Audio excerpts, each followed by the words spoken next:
50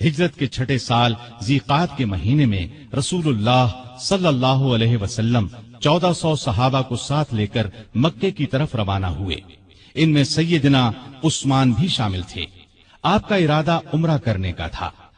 مکے میں قریش کو خبر ہوئی کہ مسلمان مکے کی طرف آ رہے ہیں تو انہوں نے اعلان کر دیا کہ ہم مسلمانوں کو مکے میں داخل نہیں ہونے دیں گے۔ ان کے بہت سے نوجوان مسلمانوں کا راستہ روکنے کے لیے نکل پڑے۔ رسول اللہ صلی اللہ علیہ وسلم کو یہ اطلاع ملی تو آپ نے راستہ بدل لیا اور مکے سے چند میل دور حدیبیہ کے مقام پر پہنچ گئے اور یہیں پڑاؤ ڈال دیا۔ حدیبیہ سے آپ نے قریش کو پیغام بھیجا کہ ہم لڑنے نہیں آئے بلکہ صرف کعبے کی زیارت کے لیے آئے ہیں۔ عمرہ کے بعد ہم واپس مدینے چلے جائیں گے۔ قریش نے اس پیغام کے جواب میں طائف کے ایک رئیس عروہ بن مسعود کو بات چیت کے لیے بھیجا۔ اس وقت وہ مسلمان نہیں ہوئے تھے۔ نبی کریم صلی اللہ علیہ وسلم نے عروہ بن مسعود سے بھی یہی کہا کہ ہم لڑنے کی نیت سے نہیں آئے، صرف عمرہ کریں گے۔ عروہ بن مسعود نے واپس جا کر قریش سے کہا، بھائیو، میں دنیا کے بڑے بڑے بادشاہوں قیصر و کسریٰ اور نجاشی کے درباروں میں گیا ہوں، لیکن میں نے کسی بادشاہ کی اتنی عزت ہوتے نہیں دیکھی جتنی محمد صلی اللہ علیہ وسلم کے ساتھی ان کی کرتے ہیں۔ اللہ کی قسم، جب آپ تھوکتے ہیں تو آپ کے ساتھی اپنے ہاتھ آگے کر دیتے ہیں۔ تھوک ان میں سے کسی کی ہتھیلی پر پڑتا ہے، وہ اس کو اپنے چہرے اور بدن پر مل لیتا ہے۔ جب وہ کوئی حکم دیتے ہیں تو سب اس کی تعمیل کے لیے دوڑ پڑتے ہیں۔ جب آپ وضو کرتے ہیں تو اس وضو کے پانی کے حصول کے لیے یوں محسوس ہوتا ہے جیسے لڑ پڑیں گے۔ آپ کے ہاں جب کوئی بات کرتے ہیں تو بالکل آہستہ اور پست آواز میں۔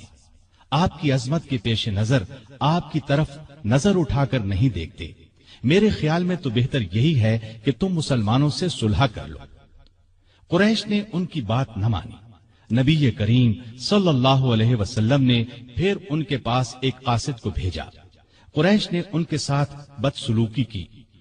اب آپ نے عثمان غنی کو بھیجا اور قریش کو پیغام دیا کہ ہم جنگ کے لیے نہیں آئے بلکہ کعبے کی زیارت کے لیے قربانی کے جانور ساتھ لے کر آئے ہیں۔ طواف اور قربانی کر کے ہم واپس چلے جائیں گے۔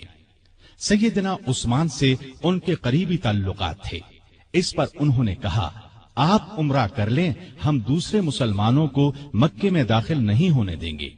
سیدنا عثمان نے جواب دیا، میں رسول اللہ صلی اللہ علیہ وسلم اور دوسرے مسلمانوں کے بغیر عمرہ نہیں کروں گا۔ اس پر کافروں نے انہیں مکے میں روک لیا۔ ادھر یہ خبر پھیل گئی کہ عثمان رضی اللہ عنہ کو شہید کر دیا گیا ہے۔ سیدنا عثمان رضی اللہ عنہ کے واپس نہ آنے کی وجہ سے مسلمانوں کو بھی اس خبر پر یقین ہو گیا۔ انہیں شدید صدمہ ہوا، غصہ بھی بہت آیا۔ وہ سب کافروں سے بدلہ لینے کے لیے بے چین ہو گئے۔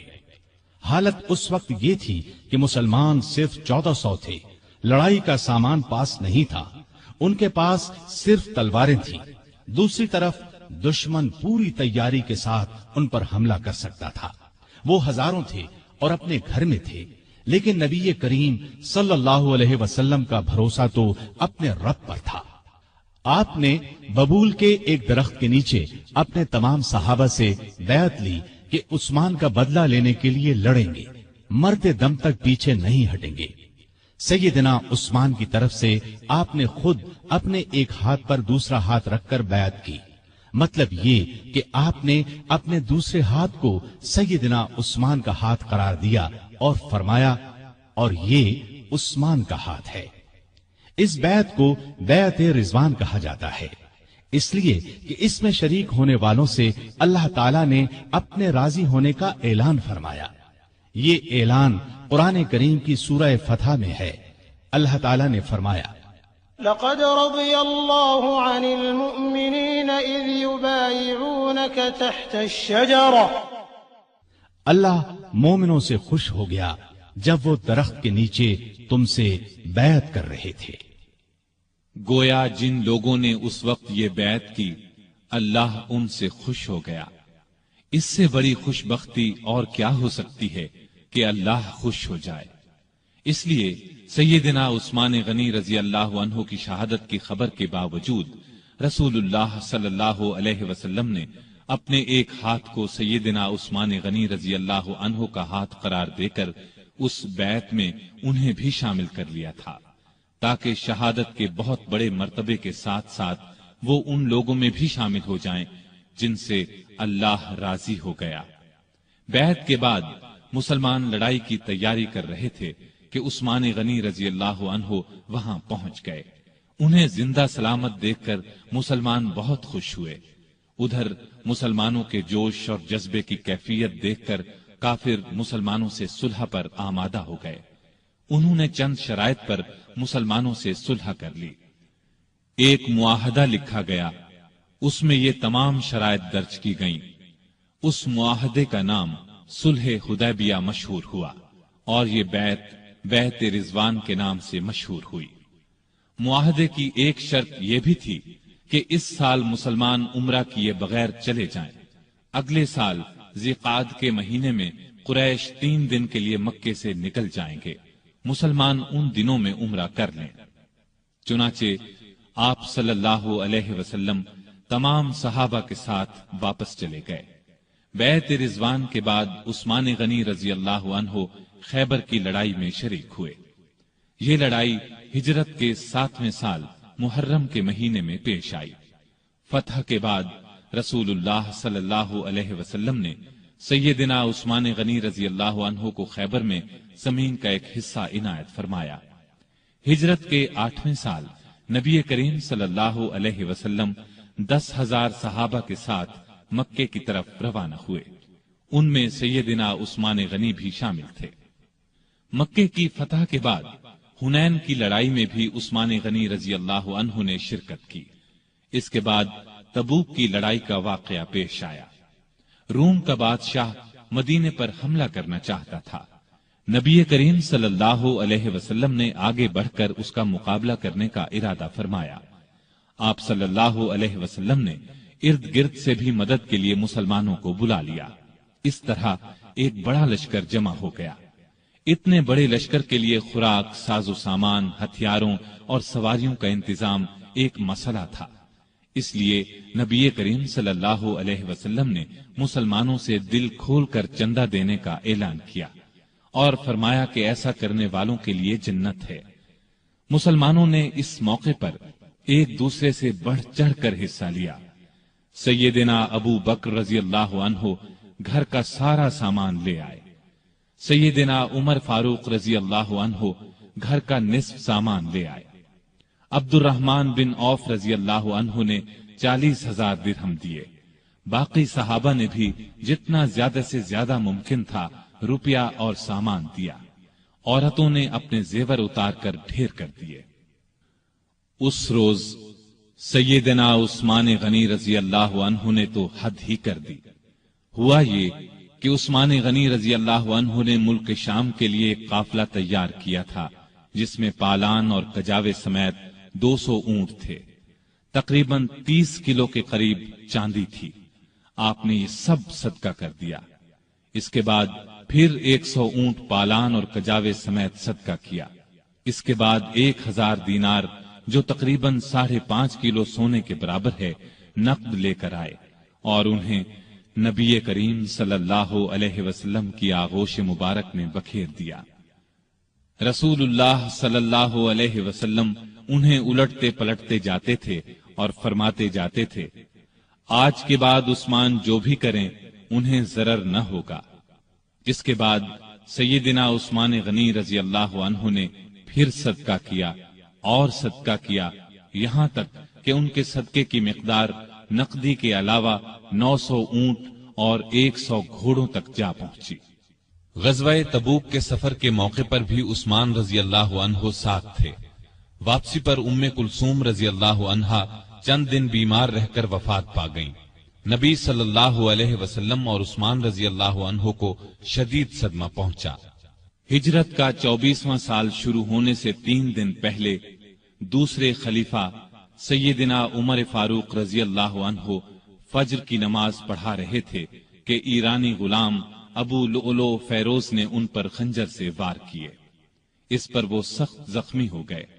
جب انہیں بچنے کی کوئی امید نہ رہی تو 6 صحابہ کے نام تجویز کیے اور فرمایا کہ ان میں سے کسی ایک کو خلیفہ چن لینا۔ ان 6 صحابہ کے نام یہ ہیں: عثمان، علی، طلحہ، زبیر، عبد الرحمن بن عوف اور سعد بن ابی وقاص رضی اللہ عنہم۔ سیدنا عمر فاروق رضی اللہ عنہ نے 1 محرم کو وفات پائی۔ اس کے بعد 2 دن تک خلافت پر بات ہوتی رہی۔ آخر سیدنا عثمان غنی رضی اللہ عنہ کو خلیفہ چن لیا گیا۔ خلافت کے وقت عمر 70 برس سے زیادہ تھی۔ اپنی شہادت تک تقریباً 12 سال خلیفہ رہے۔ اس عرصے میں کئی نئے ملک اور علاقے فتح ہوئے۔ اسلامی حکومت کا رقبہ لاکھوں مربع میل بڑھ گیا۔ ایک شاندار بحری بیڑا تیار ہوا۔ ان کے زمانے میں آذربائیجان سیدنا خالد بن ولید رضی اللہ عنہ کے ہاتھ پر دوبارہ فتح ہوا۔ اسی طرح آرمینیا فتح ہوا۔ 27 ہجری کو سیدنا عبداللہ بن سعد بن ابی سرح رضی اللہ عنہ نے افریقہ پر چڑھائی کی۔ اس طرح طرابلس، قبرص، تبرستان اور جرجان کے علاقے فتح ہوئے۔ 29 ہجری میں تو گویا فتوحات کا سیلاب ہی آ گیا۔ کچھ علاقوں نے عمر رضی اللہ عنہ کی شہادت کے بعد بغاوت شروع کر دی تھی، ان کو بھی دوبارہ فتح کیا گیا۔ چنانچہ فارس، مرو، بلخ اور ہرات تک سارے علاقے فتح کر لیے گئے۔ سیستان، تخار، ترکستان فتح ہوئے۔ ترکستان ایران اور چین کے درمیان واقع ہے۔ طالقان، فاریاب اور جزجان کو سخت لڑائیوں کے بعد فتح کیا گیا۔ بہت سے علاقے اسلام کے پرچم تلے آ گئے، یہاں تک کہ اسلامی حکومت کی سرحد چین کی سرحد سے جا ملی۔ ایک سالار عبد الرحمن بن سمرہ رضی اللہ عنہ بلوچستان تک آ پہنچے اور اس کے بڑے حصے پر قبضہ کر لیا۔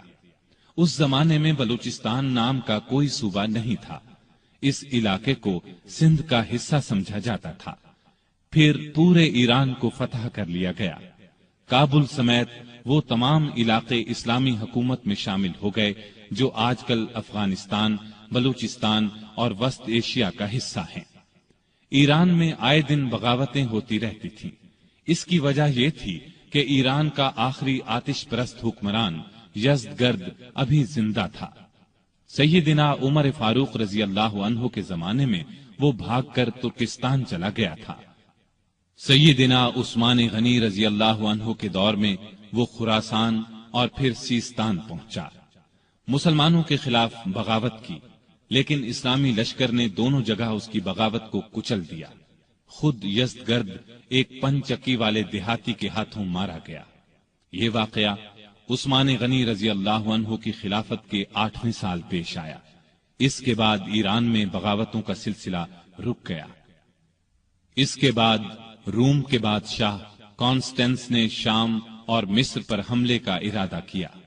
وہ 500 جنگی جہازوں کے بحری بیڑے کے ساتھ اسلامی ساحلوں کی طرف بڑھا، لیکن اسلامی لشکر نے اسے زبردست لڑائی کے بعد شکست فاش دی۔ رومی دم دبا کر بھاگے۔ بھاگنے والوں میں ان کا بادشاہ بھی تھا۔ اس جنگ کو مستولوں والی جنگ کہا جاتا ہے۔ اس طرح رومیوں کا غرور خاک میں مل گیا۔ رومی بحری بیڑے کا روب ہمیشہ کے لیے خاک میں مل گیا۔ سمندری لڑائی میں مسلمانوں کی یہ جیت سیدنا عثمان غنی رضی اللہ عنہ کی خلافت کے زمانے کا اتنا عظیم الشان کارنامہ ہے کہ ہم اس پر فخر کر سکتے ہیں۔ سیدنا عثمان غنی رضی اللہ عنہ کے زمانے کی فتوحات 2 قسم کی ہیں۔ سیدنا عمر رضی اللہ عنہ کے زمانے میں جو علاقے فتح ہوئے تھے ان میں سے کچھ باغی ہو گئے تھے۔ سیدنا عثمان غنی رضی اللہ عنہ کے دور خلافت میں ان علاقوں کو پھر سے فتح کیا گیا۔ اس طرح ان علاقوں پر دوبارہ اسلام کا جھنڈا لہرانے لگا۔ ان میں آذربائیجان، آرمینیا، ہمدان، رے، خراسان اور اسکندریہ وغیرہ کی بغاوتوں کا کچلا جانا شامل ہے۔ دوسری قسم کی فتوحات وہ ہیں جو مسلمانوں نے نئے علاقے فتح کیے۔ ان میں افریقہ یعنی طرابلس، مراکش، الجزائر، تیونس کے علاقے، نیز ان کے علاوہ قبرص، طبرستان، جرجان، افغانستان، ترکستان اور قفقاز وغیرہ فتح ہوئے۔ قفقاز کو کوہ قاف بھی کہا جاتا ہے۔ ایران کے بہت سے علاقے عمر رضی اللہ عنہ کے دور میں فتح ہو چکے تھے، کچھ باقی تھے، مثلا طوس، بیحق، نیشاپور، بلخ وغیرہ۔ یہ سب سیدنا عثمان غنی رضی اللہ عنہ کے زمانے میں فتح ہوئے۔ بحری بیڑے کی فتح کے بعد مسلمان بحیرہ روم پر چھا گئے، دنیا کی ایک زبردست بحری طاقت بن گئے۔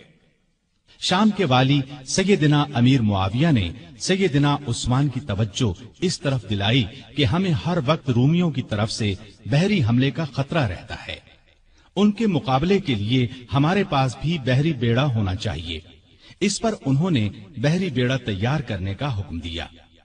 سیدنا امیر معاویہ نے مصر کے والی عبداللہ بن سعد کے ساتھ مل کر ایک عظیم الشان بحری بیڑا تیار کیا، جس میں کئی سو جنگی جہاز تھے۔ جہاز بنانے کا پہلا کارخانہ مصر میں قائم ہوا۔ بحری بیڑے کے ساتھ بحری فوج بھی قائم کی گئی۔ اس بیڑے کا نصف حصہ شام اور نصف مصر کے ساحل پر رہتا تھا۔ جلد ہی مسلمانوں کی بحری طاقت اس قدر بڑھ گئی کہ انہوں نے قبرص کے جزیرے کو فتح کر لیا۔ پھر مستولوں والی لڑائی میں رومی بحری بیڑے کو شکست دی۔ یہ شکست اس قدر زبردست تھی کہ پھر مدت دراز تک رومیوں کو اسلامی ملکوں پر حملہ کرنے کی جرت نہ ہوئی۔ سیدنا عثمان نے اپنے زمانے میں رفاع عامہ یعنی عام لوگوں کی بھلائی کے بے شمار کام کیے۔ ان میں سے کچھ یہ ہیں: نجد کے راستے پر ایک شاندار سرائے بنوائی، اس کے ساتھ ایک چھوٹا سا بازار بسایا، میٹھے پانی کا ایک کنواں کھدوایا۔ خیبر کی طرف سے کبھی کبھار سیلاب آتا تھا، مدینے سے کچھ فاصلے پر ایک بند تعمیر کرا دیا تاکہ سیلاب کا رخ مدینے کی طرف نہ ہو۔ نہریں کھدوا کر بھی اس کا رخ موڑا گیا۔ اس بند کو بند محظور کہا جاتا ہے۔ کوفے میں مسلمانوں کے لیے ایک عظیم الشان مہمان خانہ بنوایا۔ پورے ملک میں اونٹوں اور گھوڑوں کی پرورش کا بہت اچھا انتظام کیا۔ ان کے لیے جگہ جگہ چراگاہیں بنوائی، ان کے قریب چشمے بنوائے۔ بعض چراگاہیں اتنی بڑی تھیں کہ ان میں کئی کئی ہزار اونٹ اور گھوڑے پرورش پاتے تھے۔ ان چراگاہوں کی نگرانی کرنے والوں کے لیے ان کے ساتھ مکان بنوائے۔ مدینے کی طرف آنے والے تمام راستوں کو اچھے طریقے سے بنوایا تاکہ مسافروں کو کوئی تکلیف نہ ہو۔ ان پر جگہ جگہ چوکیاں اور سرائیں بنوائیں، چشموں کے پانی کا انتظام کیا، سڑکیں بنوائیں، ندی نالوں اور دریاؤں پر پل بنوائے، مختلف شہروں میں مساجد تعمیر کروائیں۔ آپ کے زمانے میں مدینے میں ایک بڑا بیت المال تھا۔ اس کے علاوہ ہر صوبے میں ایک بیت المال ہوتا تھا۔ یہ گویا سرکاری خزانے تھے۔ ان سے حقداروں کو حق دیا جاتا، محتاجوں کی مدد کی جاتی۔ بے شمار نئے علاقے فتح ہونے کی وجہ سے ملک کی آمدنی بہت بڑھ گئی تھی۔ چنانچہ جن لوگوں کو بیت المال سے وظیفے ملتے تھے ان میں 100 درہم کا اضافہ کر دیا گیا۔ رمضان میں امہات المومنین یعنی امت کی ماؤں کو 2 درہم روزانہ، جبکہ دوسرے لوگوں کو 1 درہم بیت المال سے دیا جاتا تھا۔ اس کے علاوہ انہیں کھانا بھی دیا جاتا۔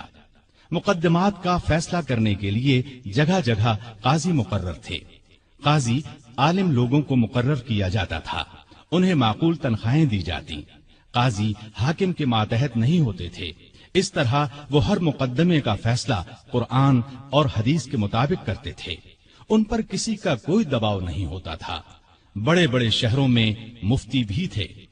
قاضی حضرات کو کسی مسئلے میں کوئی مشکل پیش آتی تو وہ مفتیوں سے فتویٰ طلب کرتے، ان کے فتووں کے مطابق فیصلہ کرتے۔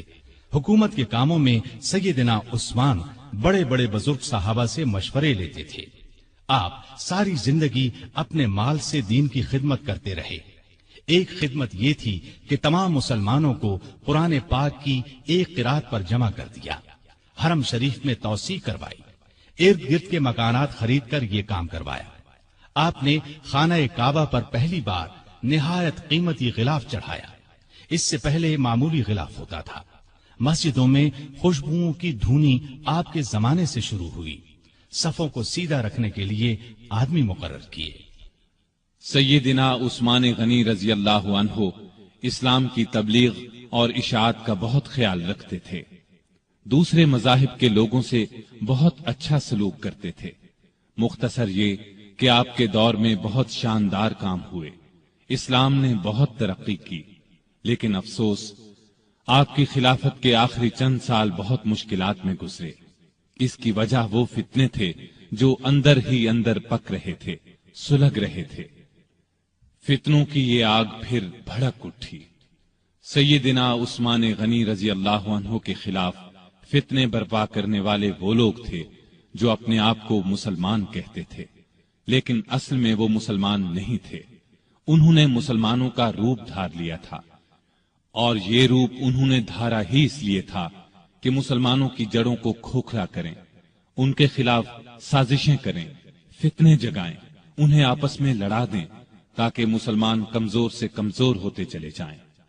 سیدنا عثمان غنی رضی اللہ عنہ کے خلاف سازشوں کا بازار جن لوگوں نے گرم کیا، ان کا سردار عبداللہ بن سبا تھا۔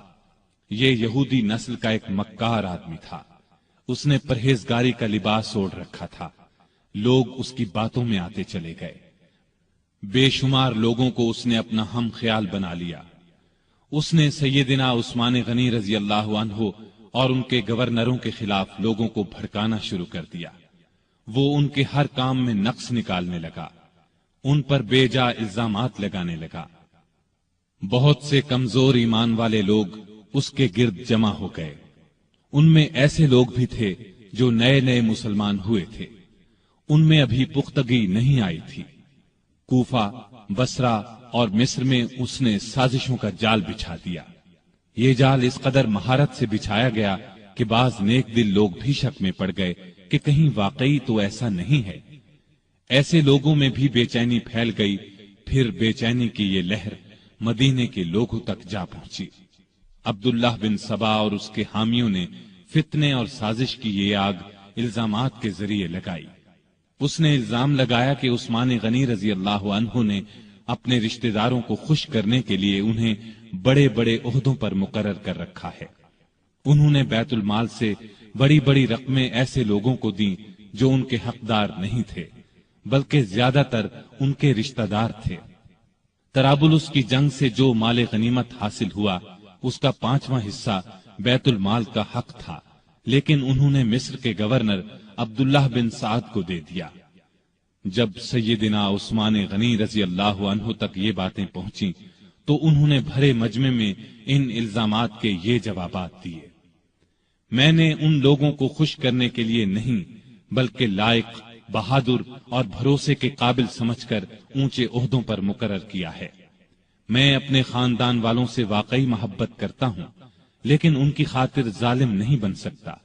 میں ان کے صرف وہی حق ادا کرتا ہوں جو واجب ہیں، ان کو دل کھول کر دیتا ہوں تو بیت المال سے نہیں، اپنے ذاتی مال میں سے دیتا ہوں۔ مسلمانوں کا مال میں اپنے لیے حلال سمجھتا ہوں اور نہ کسی دوسرے کے لیے۔ طرابلس کی لڑائی میں عبداللہ بن سعد اسلامی فوج کے سپاہ سالار تھے۔ میں نے ان سے وعدہ کیا تھا کہ اگر آپ لڑائی میں کامیاب ہوئے تو غنیمت کے مال کا 5واں حصہ آپ کو دیا جائے گا۔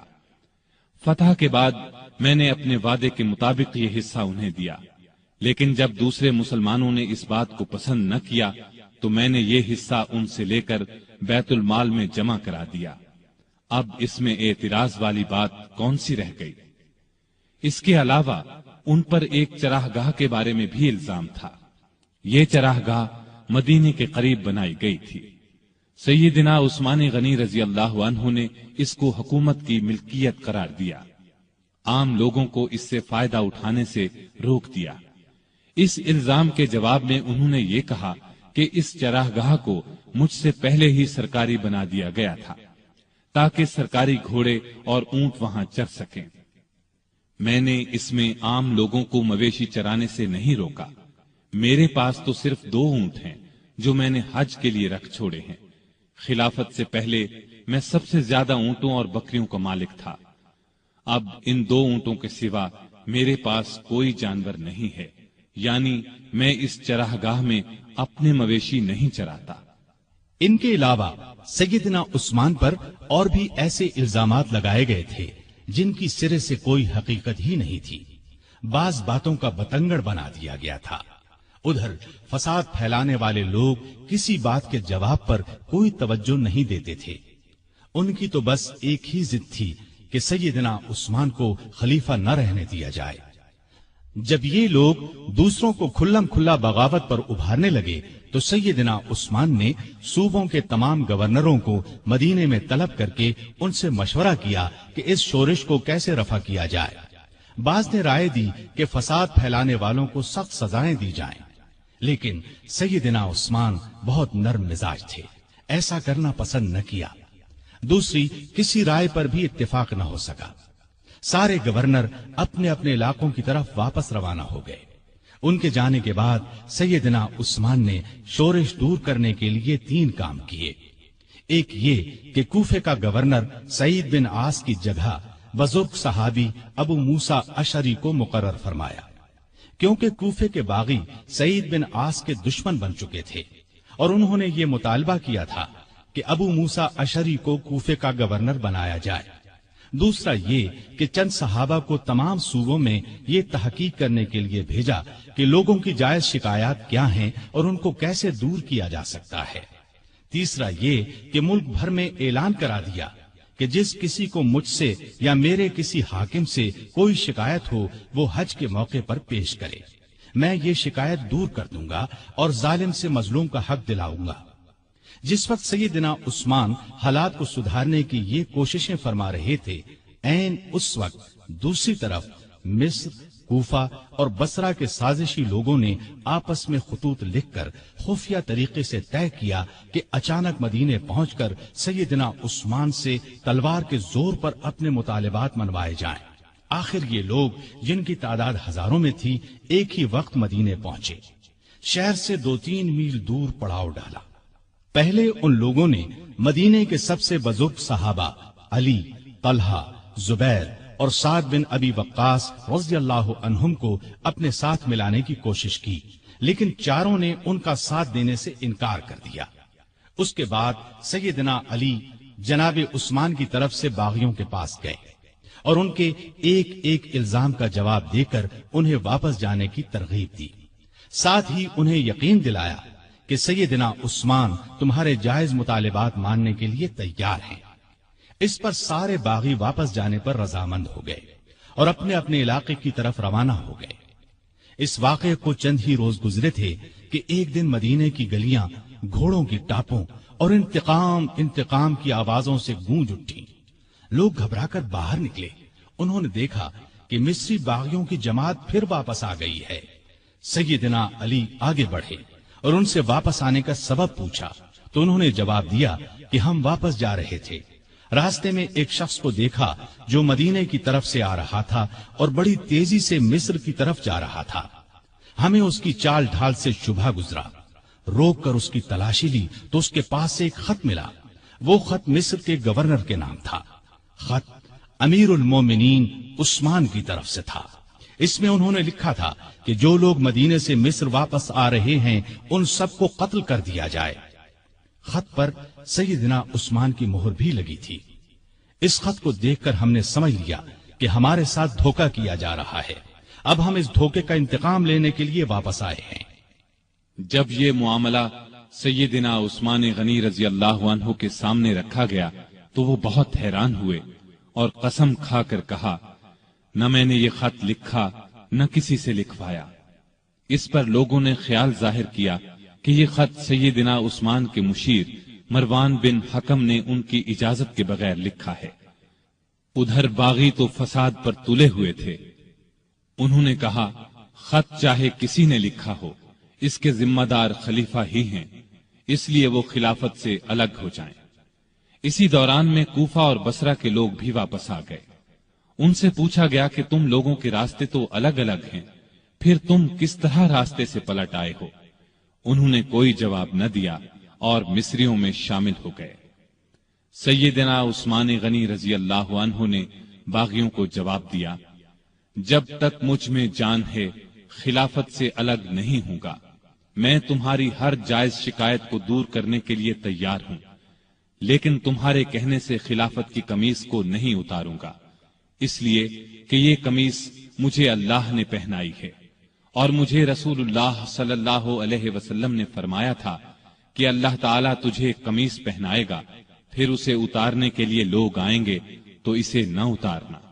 میں نہ تو تلوار کے زور پر خلیفہ بنا تھا اور نہ کوئی تلوار کے زور پر مجھے خلافت سے الگ کر سکتا ہے۔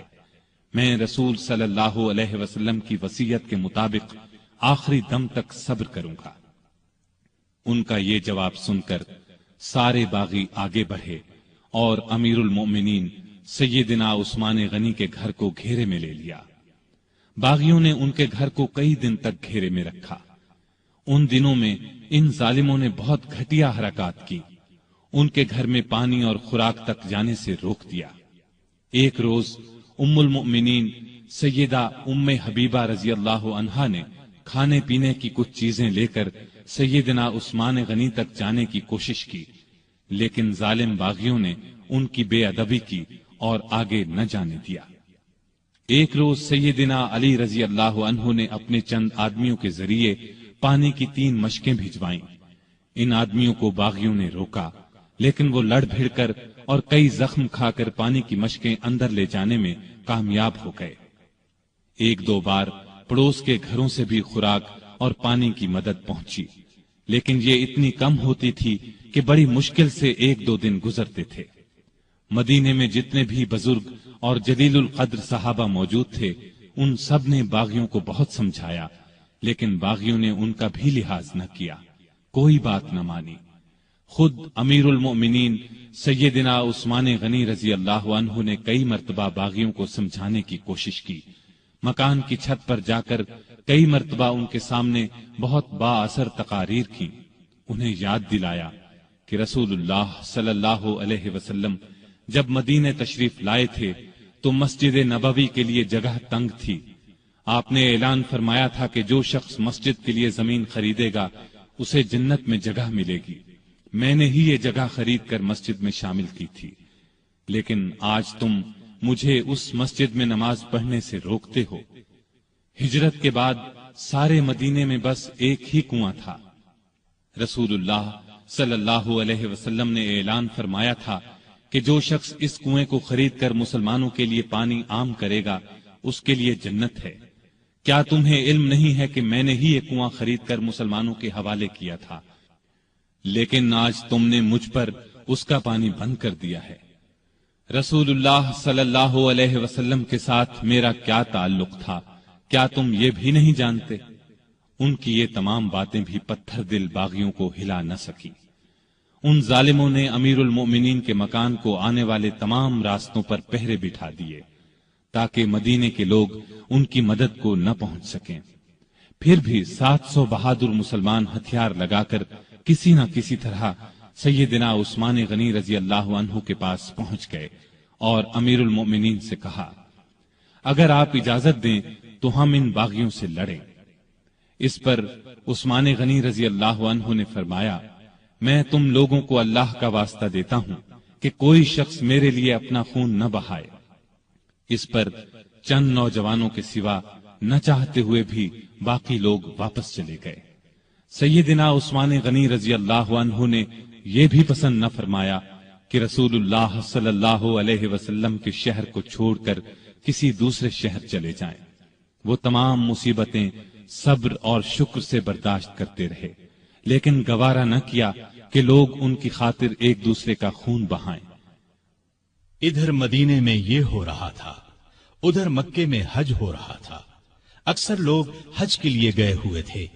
باغی بھی یہ سوچ رہے تھے کہ حج کے بعد لوگ مدینے کا رخ کریں گے اور موقع ہاتھ سے نکل جائے گا، چنانچہ وہ سیدنا عثمان کے قتل کا مشورہ کرنے لگے۔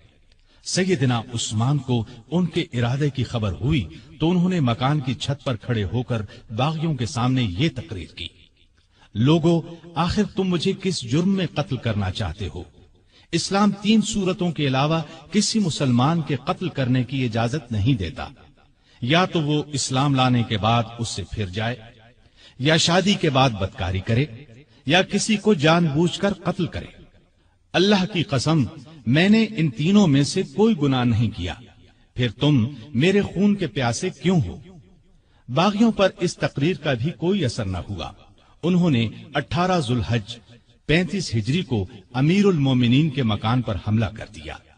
گھر کے بڑے دروازے پر حسن بن علی، عبداللہ بن زبیر، محمد بن طلحہ رضی اللہ عنہم اور کچھ دوسرے نوجوان پہرا دے رہے تھے۔ انہوں نے باغیوں کا زبردست مقابلہ کیا اور زخم کھا کر بھی انہیں اندر داخل نہ ہونے دیا۔ اب 4 باغی ساتھ کے ایک مکان کے ذریعے دیوار پھاند کر اندر داخل ہو گئے۔ اس وقت سیدنا عثمان روزے سے تھے اور قرآن پاک کی تلاوت کر رہے تھے۔ ظالموں نے لوہے کی ایک سلاخ، نیزے اور تلوار سے ان پر وار کیے۔ ان کی زوجہ محترمہ سیدہ نائلہ انہیں بچانے کے لیے آگے بڑھیں تو تلوار کے وار سے ظالموں نے ان کی انگلیاں کاٹ دیں۔ اس طرح ظالموں نے 82 سالہ نہت امیر المومنین سیدنا عثمان رضی اللہ عنہ کو شہید کر دیا۔ انا للہ و انا الیہ راجعون۔ انہیں شہید کر دیا جنہوں نے اپنے آپ کو بچانے کے لیے ان کا خون بہانا پسند نہیں فرمایا تھا، ورنہ وہ فوج بلا کر ان سب کو قتل کروا سکتے تھے۔ ان کا خون قرآن کے ان الفاظ پر گرا، فَسَيَكْفِيكَهُمُ اللَّهُ۔ وہ جمعے کے دن کا تیسرا پہر تھا۔ ان کی شہادت کی خبر سن کر لوگ سناٹے میں آ گئے۔ ان کے گمان میں بھی نہیں تھا کہ بات یہاں تک پہنچ جائے گی۔ جنازہ رات کے وقت لے جایا گیا، ڈر تھا کہ باغی ناش کی بے حرمتی نہ کریں۔ اس مظلوم شہید کو بقیع الغرقد المعروف جنت البقیع میں دفن کیا گیا۔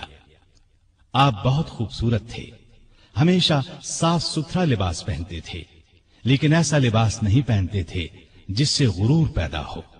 گھر کے افراد کو بھی ایسا لباس نہیں پہننے دیتے تھے۔ غذا عام طور پر سادہ اور نرم کھاتے تھے۔ اپنی روزی کپڑے اور غلے وغیرہ کی تجارت سے کماتے تھے۔ بہت دیانتدار اور کامیاب تاجر تھے۔ اپنی دولت اللہ کے راستے میں لٹاتے رہتے تھے۔ بہت زیادہ صفائی پسند تھے۔ جس دن سے مسلمان ہوئے تھے ہر روز غسل فرماتے تھے۔ خوشبو بہت پسند تھی۔ فرض نمازوں اور روزوں کی سختی سے پابندی کے علاوہ نفلی عبادت بھی بہت کرتے تھے۔ اکثر تیسرے دن روزہ رکھتے، رات کو صرف اتنا کھاتے کہ انسان زندہ رہ سکے۔ بعض اوقات تو ساری رات عبادت میں گزار دیتے۔ قرآن مجید کی تلاوت کا بہت زیادہ شوق تھا۔ تلاوت کے بغیر کوئی دن نہ گزرتا تھا۔ ہر سال حج کے لیے جاتے، آخری سال باغیوں کے محاصرے کی وجہ سے نہ جا سکے۔ لکھنا پڑھنا جانتے تھے، وحی کی کتابت بھی کرتے تھے۔ وحی نازل ہوتی تو اکثر نبی کریم صلی اللہ علیہ وسلم انہیں لکھنے کے لیے بلاتے۔ قرآن کے بہت بڑے عالم اور حافظ تھے۔ رسول اللہ صلی اللہ علیہ وسلم کی 146 احادیث آپ کے ذریعے سے امت تک پہنچی۔ شریعت کے مسائل سے بخوبی واقف تھے۔ لوگ ان سے مسئلے پوچھتے تھے۔ نبی کریم صلی اللہ علیہ وسلم کی دوسری بیٹی سیدہ ام کلثوم کی وفات کے بعد آپ نے کچھ اور نکاح بھی کیے۔ 9 یا 7 بیٹیاں اور 8 بیٹے ہوئے۔ 2 بیٹے بچپن ہی میں فوت ہو گئے۔ ان کے ایک بیٹے ابان نے شہرت پائی، بنو امیہ کی حکومت میں اونچے عہدوں پر کام کیا۔ حیا سیدنا عثمان میں بہت زیادہ تھی، حتیٰ کہ فرشتے بھی ان سے حیا کرتے تھے۔ اللہ کا خوف بہت تھا۔ موت، قبر اور قیامت کا ہر وقت خیال رہتا۔ آپ کی سخاوت انتہا کو پہنچی ہوئی تھی۔ کوئی دن ایسا نہیں گزرتا تھا جس میں وہ خیرات نہ کرتے ہوں۔ وہ اللہ تعالی کے اس ارشاد کی مکمل تصویر تھے۔ جو لوگ ضرورت مندوں کے لیے دل کو تنگ کیے بغیر اپنا مال خرچ کرتے ہیں وہی کامیاب ہیں۔ سیدنا عثمان غنی رضی اللہ عنہ نے بئر روما خرید کر مسلمانوں کے لیے عام کر دیا۔ مسجد نبوی کی توسیع کے لیے زمین خریدی۔ سیدنا علی رضی اللہ عنہ کی سیدہ فاطمہ رضی اللہ عنہا سے شادی کا موقع آیا تو انہوں نے اپنی زرہ سیدنا عثمان رضی اللہ عنہ کے ہاتھ 480 درہم میں بیچ دی۔ عثمان رضی اللہ عنہ نے اس رقم کے ساتھ وہ زرہ بھی انہیں واپس تحفے میں دے دی۔ تبوک کے موقع پر تو ان کی دریا دلی کی انتہا نہ رہی۔ قحط کے موقع پر غلے سے لدے ہوئے اونٹ لوگوں میں تقسیم کر دیے۔ ہر جمعے کو ایک غلام آزاد کرتے تھے۔ کسی جمعے نہ کر پاتے تو آئندہ جمعے 2 غلام آزاد کرتے۔ اپنی خلافت کے زمانے میں بیت المال سے اپنی ذات کے لیے 1 درہم بھی نہ لیا، اگرچہ وہ کم از کم 5000 درہم ہر سال لینے کے حقدار تھے۔ 12 سالہ خلافت میں 60,000 درہم گویا انہوں نے مسلمانوں کے لیے چھوڑ دیے۔ آپ رضی اللہ عنہ میں سادگی انتہا کو پہنچی ہوئی تھی۔ اپنے کام اپنے ہاتھوں سے کرتے تھے۔ ایک مرتبہ ایک غلام نے سیدنا عثمان غنی رضی اللہ عنہ کو دعوت دی۔ اس کی دعوت خوشی سے قبول کر لی۔ نہایت صابر تھے، تمام مصیبتیں نہایت صبر سے برداشت کی، اپنے حامیوں کو مخالفین پر تلوار نہ اٹھانے دی۔ نبی اکرم صلی اللہ علیہ وسلم سے آپ کو بے انتہا محبت تھی۔ ایک مرتبہ نبی کریم صلی اللہ علیہ وسلم کے گھر میں 4 دن کا فاقہ تھا۔ سیدنا عثمان غنی رضی اللہ عنہ کو پتہ چلا تو فوراً بہت سا آٹا، کھجوریں، 1 بکرا اور 300 درہم لے کر حضور صلی اللہ علیہ وسلم کے گھر پہنچے۔ اس وقت آپ صلی اللہ علیہ وسلم گھر میں نہیں تھے۔ انہوں نے یہ چیزیں بی بی عائشہ رضی اللہ عنہا کے حوالے کی۔ تھوڑی دیر بعد کچھ روٹیاں اور بھنا ہوا گوشت بھی دے آئے۔ نبی صلی اللہ علیہ وسلم گھر تشریف لائے تو سیدہ عائشہ صدیقہ رضی اللہ عنہا نے آپ صلی اللہ علیہ وسلم کو بتایا کہ عثمان یہ سامان دے گئے ہیں۔ آپ صلی اللہ علیہ وسلم یہ سن کر گھر نہیں ٹھہرے، فوراً مسجد میں تشریف لے گئے اور ہاتھ اٹھا کر دعا مانگی، اے اللہ، میں عثمان سے راضی ہو گیا ہوں، تو بھی عثمان سے راضی ہو جا۔ یہ الفاظ نبی کریم صلی اللہ علیہ وسلم نے 3 بار دہرائے۔ جس ہاتھ سے سیدنا عثمان غنی رضی اللہ عنہ نے نبی کریم صلی اللہ علیہ وسلم سے بیعت کی تھی، اس ہاتھ سے ساری زندگی گندی چیز کو نہیں چھوا۔ باغیوں کی شورش بڑھی تو امیر معاویہ رضی اللہ عنہ نے پیشکش کی کہ آپ میرے پاس شام آ جائیں، یہاں آپ ہر طرح سے محفوظ رہیں گے۔ اس پر فرمایا، چاہے میری گردن کٹ جائے، میں رسول اللہ صلی اللہ علیہ وسلم کے شہر کو نہیں چھوڑ سکتا۔ نبی کریم صلی اللہ علیہ وسلم کو بھی آپ سے اتنی ہی محبت تھی، اس لیے اپنی 2 بیٹیاں آپ کے نکاح میں دیں۔ سیدنا عثمان غنی رضی اللہ عنہ ان 10 صحابہ میں سے ایک ہیں جنہیں جنت کی خوشخبری نبی کریم صلی اللہ علیہ وسلم نے اس دنیا ہی میں دے دی تھی۔ رسول اللہ صلی اللہ علیہ وسلم کا یہ بھی فرمان ہے، عثمان رضی اللہ عنہ جنت میں میرے ساتھی ہیں۔ سیدنا عثمان غنی رضی اللہ عنہ کے چند قول یہ ہیں، اس نے اللہ کا حق نہیں جانا جس نے لوگوں کا حق نہیں جانا۔ حقیر سے حقیر پیشہ اختیار کرنا ہاتھ پھیلانے سے بہتر ہے۔ غریب کا 1 روپیہ خیرات کرنا دولت مند کے 1 لاکھ روپے خیرات کرنے سے بہتر ہے۔ اپنے رب کے سوا کسی سے امید نہ رکھو۔ گناہ کسی نہ کسی صورت دل کو بے قرار رکھتا ہے۔ سب سے برا آدمی وہ ہے جو لوگوں کی برائیاں بیان کرتا پھرے۔ اللہ تعالی سیدنا عثمان غنی رضی اللہ عنہ پر رحمتیں نازل فرمائے، آمین۔